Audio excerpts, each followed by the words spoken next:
Kuzey Kıbrıs Türk Cumhuriyeti'ndeki gençler, öğrenciler, çocuklar adaya durduk yere Türk askerinin geldiğini düşünüyorlar. Hep böyle kapı arkasında hani bulunup aslında tiyatroyu yöneten en önemli aktör İngiltere. Daha yeni, sıcağı sıcağına yeni bir kanun tasarısı sunuldu Rum Meclisi'ne. Ne biliyor musunuz? Ya müzakere işte buraya gidiyor. İşte aldıkları yer, şu ikisini yan yana koyunca bizim yaptığımız analizde arazi ve toprak alımı deniliyor ya. Görüyor musunuz? Plan bu. Aldıkları topraklar bu. Ne kadar uyumlu görüyor musunuz? Kuzey Kıbrıs Türk Cumhuriyeti bayrağı çekip adının etrafında Mavi Vatan'da sismik araştırma ve sondaj yapmalıdır onlar da. YS Haber Merkezi'nden herkese merhabalar. Amiral Cihat Yaycı'yla yeniden haritanın başında birlikteyiz. Amiralim hoş geldiniz. Hoş bulduk. Bugün yine misafirlerimiz var, seyircilerimiz, YouTube'dan yayınlarımızı izleyen arkadaşlar da burada. Sizler de hoş geldiniz. Bugün yine Kıbrıs haritası açık önümüzde. Çok da sık yer verdiğimiz harita ama farklı yönlerinden Kıbrıs'ı görüyoruz. Bugün biraz da bundan sonrası ne olacak konusuna bakmak istedik.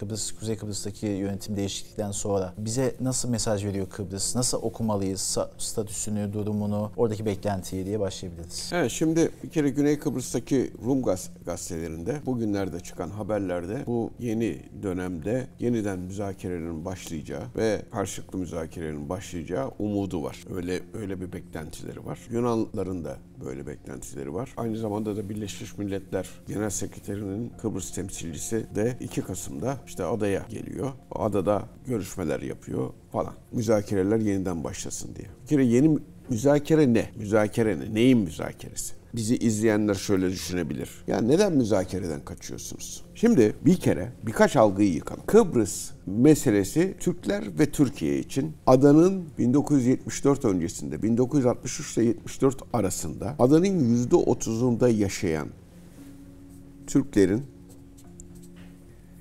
aynen Filistin'de olduğu gibi Rum ve Yunan askerlerince ve çetelerince soykırıma tabi tutulmaları ve adanın dağlarında %3'lük bir alanda yaşamaya mahkum edilmeleri. Okul yok, nüfusun %30'u, yaklaşık da adanın %33'ünde yaşayan Türkler %3'lük bir alana sıkıştırılıyorlar. O da dağlarda. Okul yok, yiyecek yok, sağlık yok, iş yok. Adadaki Türklerin yiyecekleri, sağlık ihtiyaçları vesaire Türkiye tarafından ya paraşütle atılıyor, ya Kızılay yardım getiriyor ya da Türkiye'den teknelerle getiriliyor. Bir Türk köyü, bir diğer Türk köyündeki akrabasını ziyarete gidecek olan bir Kıbrıs Türk'ü Rum ve Yunan barikatlarında aranıyor, çantasına kadar aranıyor, sonra izin verilirse o köye gidiyor. Bırakın köye, bir başka sokağa da böyle gidiyor. Aynen Filistinli gibi. Şimdi şöyle bir algı var. Bu Rumlarla sanki adada aslında 3 devlet var biliyorsunuz. Evet, adadaki mevcut durumu da bir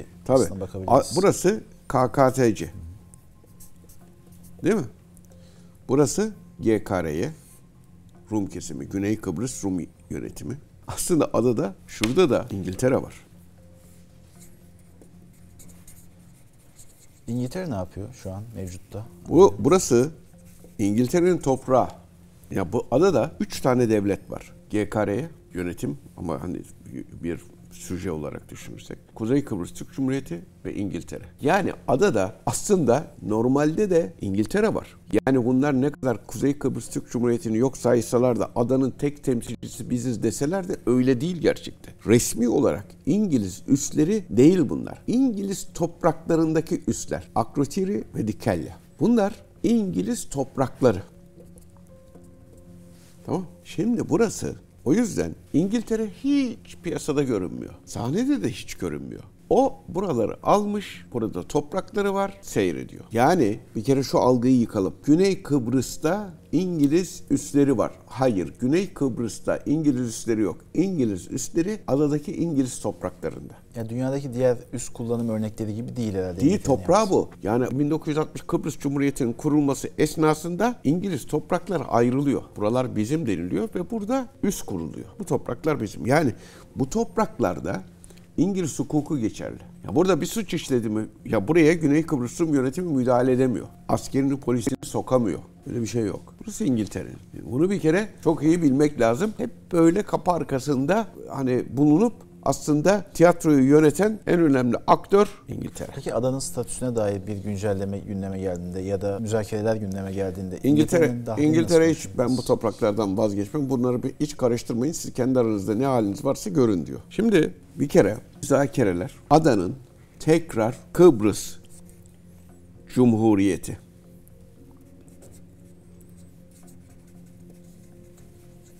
şeklinde tekrar birleşmesi. Kıbrıs Cumhuriyeti. Nasıl Kıbrıs Cumhuriyeti? 1960'ta kurulan Kıbrıs Cumhuriyeti. Biz birleşelim, kardeş kardeş önceden de yaşıyorduk, şimdi de yaşamaya devam edelim. Bütün amacımız budur diyor. Yunan Başbakanı açıklama yaptı. 28 Ekim'de onların Ohi günleri var, milli bayram. Orada Yunan, bak şimdi adanın durumuna bir bakar mısınız? Güney Kıbrıs Rum yönetiminde Lefkoşa'nın Rum kesiminde Yunan Milli Bayramı kutlandı. Resmi geçit yaptı öğrenciler. Nerenin önünde resmi geçit yapıyor öğrenciler? Yunan Büyükelçiliği'nin önünde. Ellerinde Yunan bayrakları. Bizim buradan alacağımız çok ders vardır. Kuzey Kıbrıs Türk Cumhuriyeti'ndeki Büyükelçiliğimizin önünde ilkokul öğrencileri, ortaokul öğrencileri, lise öğrencileri şu anda geçit yapsa Kuzey Kıbrıs Türk Cumhuriyeti'nde buna tepki gösterecek bir kesim var. Ama bunlar Yunan Büyükelçiliği'nin önünde geçit yapıyorlar. Ellerinde de Yunan bayrakları var. O gününde tek milli marş çalınıyor. Yunan Milli Marşı. Ve daha yeni sıcağı sıcağına yeni bir kanun tasarısı sunuldu Rum Meclisi'ne. Ne biliyor musunuz? Ya müzakere işte buraya gidiyor. 1974'te Türk Silahlı Kuvvetleri'nin yaptığı barış harekatında Türk Silahlı Kuvvetleri'ne karşı savaşan Rumlar değildi sadece. Yunan askerleriydi. O Yunan askerlerinden ölenlerin çocuklarına Güney Kıbrıs Rum yönetimi vatandaşlığı, yani onlara göre Kıbrıs Cumhuriyeti vatandaşlığı veriliyor. Onursal vatandaşlık. Şimdi kuzeyde bu iş öyle değil. Niye gazilere vatandaşlık verildi? Niye şehit çocuklarına vatandaşlık verildi diye sorgulayan bir kesim var. Bunu da sorgulattıran Rumlar ve Yunanlar. Burada niye bunlara vatandaşlık veriliyor? Niye biz Lefkoşa'da Yunanistan Büyükelçiliği önünde yürüyoruz diye sorgulayan ya da sorgulattıran herhangi bir kesim yok. Aradaki milli duruş açısından ciddi bir ders alınması gereken bir yapı var. Kıbrıs'ta İsrail çok önemli niyetleri var ama onun da ötesinde ki daha önceki yayınlarda İsrail'in varlığını tabii diyor ki bakın şuraya, Kuzey Kıbrıs İsrail Hayom Gazetesi. Bunu bu özellikle getirdim. Kuzey Kıbrıs aynı zamanda işgalci diyorlar ya, Türk işgali diyorlar ve Kuzey Kıbrıs'ı kabul etmiyor Rumlar ve Yunanlar. İsrail diyor ki, İsrail Hayom Gazetesi, Kuzey Kıbrıs aynı zamanda İsrail'in bir sorunu ve sorumluluğudur diyor. Oraya biz aynı şekilde bakıyoruz diyor. Olaya İsrail dahil oldu. Şimdi çok önemli. Terör örgütü PKK'nın elebaşı, PKK-KCK'nın elebaşı Duran Kalkan seçimlerden önce dedi ki dananın kuyruğu Kıbrıs'ta kopacak dedi. Sanmasınlar ki seçim oldu. Ben çok endişeliyim, çok dikkatli olmamız lazım. Türkiye Cumhuriyeti Devleti'ni yönetenler zaten bu işin farkındadır ve gereğini yapıyordur. Ama kamuoyu bilgilendirmesi açısından söylüyorum. Olay seçim oldu, hiçbir şey olmadı demesin kimse. Adım adım çok farklı bir noktaya doğru götürülmek isteniyor Kuzey Kıbrıs. Ne gibi bir risk var Kuzey Kıbrıs'ta? Şimdi bakın. Hangi bölgelerde aslında? Onları şimdi size bir şey göstereceğim. Şu harita İsrail'in kuruluşu için 1917'de Balfour Deklarasyonu imzalandığında, yani İngiltere İsrail kurulsun diye bir deklarasyon yaptırdığında konferans sonunda vaat edilmiş topraklar haritasını gösteren haritalardan bir tanesi. 7 haritadan bir tanesidir. Samuel Hillel Isaacs diye bir adam bu Balfour Deklarasyonun arkasında, Büyük İsrail Projesi'nin arkasındaki adamlardan bir tanesidir. Bu adam çizmiştir. Şurayı görüyor musunuz? Kıbrıs adası vaat edilmiş toprak. Daha önceden de söylemiştik hatırlarsanız. Türklerin buradan sökülüp atılması için Yunan-Yahudi planı yapılmıştı 1950'lerde. Bunlar da Türklerin yerleştiği alanlardı. Yunanlar, Rumlar dediler ki gelin siz buradan toprak alın. Neredeki toprakları alın? Bu bölgedeki toprakları alın. Türklerin yaşadığı yerlerdeki toprakları alın. Hakikaten de aldılar ve aslında korkunç bir durumla karşılaştık. Hem güneyde aldılar hem kuzeyde aldılar. İşte aldıkları yer, şu ikisini yan yana koyunca bizim yaptığımız analizde Arazi ve toprak alımı deniliyor ya. Görüyor musunuz? Plan bu. Aldıkları topraklar bu. Ne kadar uyumlu görüyor musunuz? Aslında planın gerçekleşmiş Planın hali. gerçekleşmiş hali. Sene 2025, 1950. 1974 bile adadan Türkleri de söküp atmak için de 74 harekatı kırılma noktasıdır. Burada rahmetli Erbakan'ı ve Bülent Ecevit'i şükranla anıyoruz. Neden? O bu planı bozan en önemli harekat odur. Türk Silahlı Kuvvetleri'nin değerli komutanlarını ve şehitlerimizi ve gazilerimizi de. Şimdi gördüğümüz noktada bu işte tekrar Kıbrıs Cumhuriyeti kurulsun. Bizim Kıbrıs'ta ciddi bir sorunumuz var. Burada yürüyüş yapıyor ya öğrenciler. Bundan 1,5 ay, 2 ay kadar önce de burada yeşil hat denilen hat burası biliyorsunuz şu hat. Yeşil hat buraya geliyor.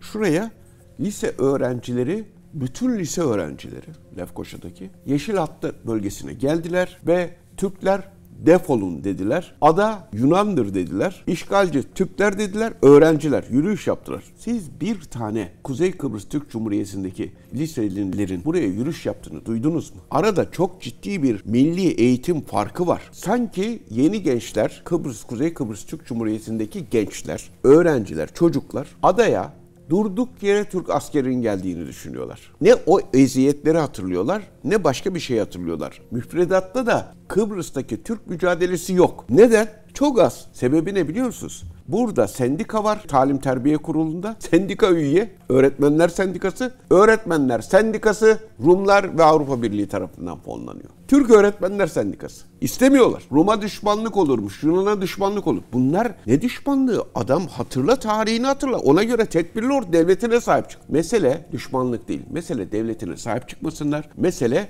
gerçekleri öğrenmesinler. Mesele adayı yutalım diye. Şimdi 1960'ta Cumhuriyet kurulduğunda Türkler, Türkiye nasıl garantör oldu biliyor musunuz? Türkiye nasıl garantör oldu? Ya 1974'te hangi hukuki zeminle biz müdahale ettik? Garantördük. 1960 anlaşılmasına göre. Garantör olduğumuz için 1974'te müdahale edebildik. Peki 1960'ta biz nasıl garantör olduk? Hangi hukuki zeminle? İşte Cumhuriyet'in büyük kazanımıdır. Lozan'ın büyük kazanımıdır. Tevrin 132. maddesi toptan feragat içerirdi. Ben bütün her şeyden vazgeçtim, beni hiç ilgilendirmezler diyordu. Lozan'ın 16. maddesi de önümüze Sevr'in 132. maddesinin aynısı getirilmişti. Aslında tamam ben vereceklerimi verdim, alacaklarımı aldım, gerisine karışmam. Normal. Ama oraya Büyük Atatürk bir cümle eklettiriyor. Diyor ki bu anlaşmaya söz konusu olan toprakların ve adaların şimdiki ve gelecekteki kaderleri ilgili devletlerce ya belirlenmiş ya da belirlenecektir diyor. Büyük tartışmalardan sonra. İşte biz 1950'den sonra başlayan süreçte adanın Yunanistan'a bağlanması talepleri iyice artınca İngiltere tarafından Lozan'ın 16. maddesinin bu paragrafı hatırlatılıyor. Bizimkiler aslında ilk başta benim bir Kıbrıs sorunum yok. Biz 1923'te Kıbrıs'ı 1878'de siz zaten el koydunuz. 1914'te ilhak ettik dediniz ve 1923'te de bu resmileşti. Dolayısıyla 1950'lerde bizim aslında bir Kıbrıs sorunumuz yok. Orada eziyet çeken Türkler varsa da anavatan kapıları onlara sonuna kadar açık deniyor. Ama İngiltere adanın kendi elinden gideceği endişesiyle ya sizin masada olmanız lazım diyor. Bunlar Yunanistan'a bağlayacaklar. Onu siz Yunanistan'la halledin falan deniliyor ilk başta. Bize hatırlatan bunu ya bak Lozan'ın 16. maddesinde kaderin yeniden belirlenmesi hususu var. Kader 1923'te belirlenmişti. Ada İngiltere'ye verilmişti. Şimdi ada Yunanistan'a verilecek. Dolayısıyla kader yeniden belirleniyor. İlgili devlette sizsiniz. Masada olmanız lazım deyip biz masaya oturduk bu sayede. Bunun adı, bu tezin adı Menzor tezidir. Menzor tezini de söyleyeyim ben size. Bu tez işte Türk tezi İngiltere'de büyük takdir topladı diye yazıyor gazete. Bu neden biliyor musunuz? Menzor tezi. Menderes Zorlu tezi. Başbakan Menderes, Dışişleri Bakanı Fatih Zorlu. Onlar Lozan'ın 16. maddesini bir hukuki tez olarak masaya koyuyorlar ve bu hukuki tez sayesinde biz masaya oturuyoruz, 1960'ta garantör oluyoruz. Lozan Anlaşması'nın söz konusu olan topraklarda yeniden kader belirleniyor. Lozan Anlaşması'ndan farklı olarak. O zaman Türkiye masada oldu. Bu bugünlerde Suriye'de yeniden bir sınır belirlenmesi ya da bir devlet kurulmaya kalkarsa ya da Irak'ta ya da başka bir yerde Lozan'a söz konusu olan durumda İngiltere'de kabul edilen bu tez, Kıbrıs meselesinde kullanılan bu tez şimdi Türkiye tarafından da kullanılmalıdır. 1960'da Türkler her türlü fedakarlığa katlanıyorlar. Nasıl katlanıyorlar? 1960'da Başpiskopos Makarios bir papaz Cumhurbaşkanı oluyor. Papaz kıyafetiyle Cumhurbaşkanlığı yapıyor. Müslüman Türkler buna da tahammül ediyorlar. Diyorlar ki tamam bizim Cumhurbaşkanımızsa bu, biz anlaştık. 3 sene sonra bu cumhuriyeti yıkanlar kimler biliyor musunuz? Rumlar. Türkler Cumhurbaşkanı yardımcısı bizden oluyor. Türkler hiçbir şey olamazlar diyorlar. Bu ada Yunan adasıdır. Megali İda'ya göre 1791'deki Megali İda'ya göre Kıbrıs Yunanistan'a bağlanmalıdır. Ve darbe yapıyorlar. 1963'te 3 sene bile sürmüyor. Kıbrıs Cumhuriyeti yıkılıyor. Yıkan kim? Rumların kendisi. Sonra Türkler tabii bizim uçaklar uçuyor, bilmem neler uçuyor. Tekrar bak Cumhuriyeti tekrar biz kurdurtuyoruz, devam ettiriyoruz. 1974'te gene darbe yapıyor Rumlar ve Yunanlar. Ya EOK Teftiş Örgütü kuruluyor, bilmem nesi kuruluyor falan. Soykırım örgütü kuruluyor ki soykırım örgütünün kuruluşu kahramanlık diye her sene Güney Kıbrıs Rum yönetimiyle ve Yunanistan'da kutlanıyor. Yani burada bütün bir sorun Türklerin yaptığı her türlü fedakarlığa rağmen bununla tatmin olmayan ve Türksüz bir Kıbrıs isteyen Yunan-Rum ikilisinindir. Türkler bir papazı cumhurbaşkanı olarak bile kabul etmişlerdir. Dahası burada sanki 1974 öncesi kardeş kardeş yaşıyorlardı lafı da son derece yanlıştır. Mesela Kıbrıs'ta Türkler 1878'de nüfus şöyleydi. %70 yaklaşık Türk, %30 gayrimüslim. Bak Yunan değil, gayrimüslim. 1974'te bak aradan 96 yıl geçiyor, nasıl demografiyi değiştiriyorlar. %70 gayrimüslim Rum, %30 Türk kalıyor. Tam yer değiştiriyor. Tam yer değiştiriyor. İşte tam o deminki plan gibi. Ve bütün bu tarih boyunca 1571'den itibaren 1571'de biz adayı fethediyoruz. Ama 1571'de adayı fethediyoruz ama buranın asıl ismi bütün Türk tarihinde Alasya diye geçiyor. Alasya. Kıbrıs adasının ismi Alasya. 1571'den yüzlerce yıl öncesine itibaren. Beylikler döneminde, Karamanoğulları Beyliği döneminde Doğu Akdeniz'in ismi ne biliyor musunuz? Daha fetih falan yok. Beylikler döneminden bahsediyoruz. Karamanoğulları Doğu Akdeniz'e hakim olmuş. Adı ne olarak anılıyor biliyor musunuz? Doğu Akdeniz'in. Karaman Denizi. Tamam mı? Yani bizim Türkler 1571'de falan gelmiş değil. Artı buralarda kaleler var. Venediklerin, Cenevizlerin, Lüzyanların kaleleri var. Bu kalelerde kimler var biliyor musunuz? Türkopoller. Türkopol kim? Trabzon'da da vardı onlar. 1071'de de zaten taraf değiştirip Roman Diyojen'in ordusunu perişan eden Türkopoller, Hristiyan Türk şövalyeler. Buralarda yaşıyorlar. Dahası burada bulunan hieroglifik yazılar Orhun Göktürk yazıtlarındaki alfabeyle aynı ve Türkçe tercümesi çıkıyor. Milattan önce. Yani burası nereden bakarsanız bakın Hristiyan Türklerin çok önceden geldiği, sonra Müslüman Türklerin de fetihten önce geldiği yer. Şimdi 1571'de ada fethediliyor. 1571'de adada Rumlar var, gayrimüslimler, çeşitli ırklardan ve Müslüman Türkler var. Şimdi bunlar bak 1571'den itibaren birbirleriyle hiç kaynaşmamışlar. Hani bu federasyon tezi neden bozuk bir tez, neden işlemez bir tez? Türkler Rumlarla ihmal edilir seviyede evlenmişler. Tamam mı? Rumlar da Türklerle ihmal edilir seviyede evlenmişler. O kadar yani çok az. %1 bile değil. Din değiştiren, Müslüman olan hemen hemen Rum sayısı ihmal edilir seviyede. Din değiştiren Türkse hemen hemen hiç yok. Şimdi Türkler ayrı, Rumlar ayrı yaşamışlar. Zaten Balkanlarda da öyle değil mi? Kaynaşma olmamış, kız alışverişi de olmamış. 1878'den sonra İngiltere adaya çökünce biz sizi Osmanlı'yı Ruslara karşı koruyacağız deyip 93 Harbi'nden sonra adaya çökünce adada Rumlar ve Türklerin anlaşma dili İngilizce olmuş. Ve sürekli mesela Türklerin zengini yoktur. Türklerin adada zengin olanı yoktur. İngiltere'ye gidip zengin olan vardır. Adada Türkler ikincil vatandaştı. temizlik işlerine, sokak işlerine bakarlar. Adanın zengini asla olmamışlardı. 1974'e gelene kadar Türkler ayak işlerinde çalışırlar. Büyük otellerin sahipleri, büyük iş yerlerinin sahipleri asla olamazlardı. Türkler, şu Maraş bölgesi var ya, hani kapalı Maraş, böyle oteller falan var. Bu otellerde falan Türkler işçi olarak bile çalışamazlardı. Bırak otel sahibi olmayı, o bölgeye giremezlerdi. Yasaktı. 1974'ten sonra Türkler zenginliği gördüler, refah gördüler. Sanmasın ki şimdi biz bunlarla birleşirsek Avrupa Birliği pasaport alırız, zengin oluruz. Öyle bir şey yok. Bulgaristan'ın, Romanya'nın haline bakın. Adamlar inim inim inliyor, işsizlik almış başını gitmiş. Türkler şu anda aldıkları paranın yarısını bile alamazlar. Ahmet'im, peki bugüne gelmişken son olarak güncel durumda Türkiye'den baktığımızda Türk tarafını ne bekliyor? Türkiye ne yapmalı? Türkiye'de de çok konuşuluyor çünkü. Türkiye bir kere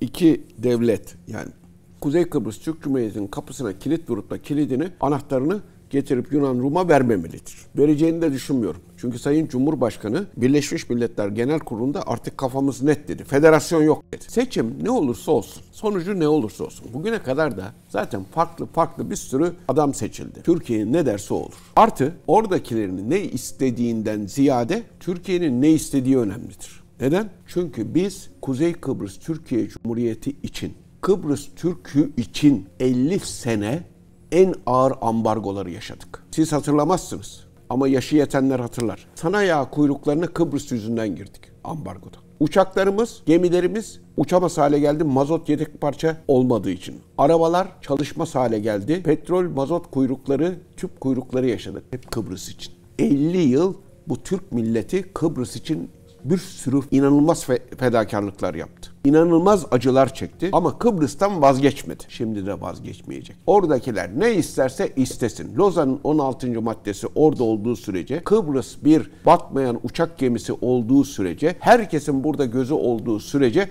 Türkiye yanı başındaki Kıbrıs'tan hem de bizim emeğimizle, 50 yıllık emeğimizle, dahası 1960'a da gidersek, 1952'ye gidersek 70 senelik emeğimizle biz burayı bilmem şu böyle istiyormuş, Avrupa Birliği'nden böyle fonlanmışlar, seçim olmuş da böyle çıkmış, öteki böyle olmuş. Öyle bir şey yok. Öyle bir şey yok. Dünyanın hiçbir devleti, hiçbir milleti bu kadar fedakarlıktan sonra tamam veriyoruz o zaman diyemez. Diyemez. Peki son olarak Türkiye'nin hamlesi ne olur?